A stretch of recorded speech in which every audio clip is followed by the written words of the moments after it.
বলো আমি খাইছি কিরে বন্ধু কি করছ? হ্যাঁ বলো হাজান রাখতে দিলে আমার রাত তো জোরে কথা বলতেছি বন্ধু তোর একটা পার্সোনাল কথা কই। হ্যাঁ কো আসলে তুইও প্রেম করছ আমি প্রেম করি। হ্যাঁ তাহলে গার্লফ্রেন্ডে একটা সুন্দর ছবি পাঠাই দেবো না আমার? আমি কালকে তাহলে আমার থেকে পছন্দ করবো, তুই তো পাঠাইছস, তাহলে তুই কি পারবি আমার সুন্দর একটা ছবি তুলে দিতে? ওকে আমি বলছি না আরে বন্ধু তুমি জানছ না আমি দুনিয়া সবচেয়ে প্রফেশনাল ম্যান তাহলে বন্ধু তুই আমার কয়টা সেলফি তুলে দে। দে এখন দে আচ্ছা তাহলে ছবি তুলে দে। হ্যাঁ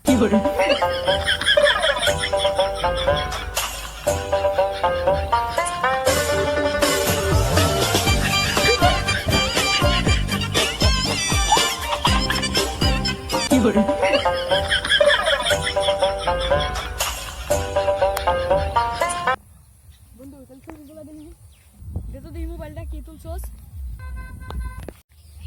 এতক্ষণ তুই কার ছবি তুললি? আমার না তোর? তোর আজকে আমার গার্লফ্রেন্ড আমি কি ছবি পাঠাবো? এতক্ষণ পরে কার ছবি তুলছে? ও কইছে, ওরে কইছি একটা সেলফি তুলে দিবে, আর ও এতক্ষণ পরে গেলা তুলছে। তোর আজকে খবর আছে বন্ধু, তুই শেষ। কি করে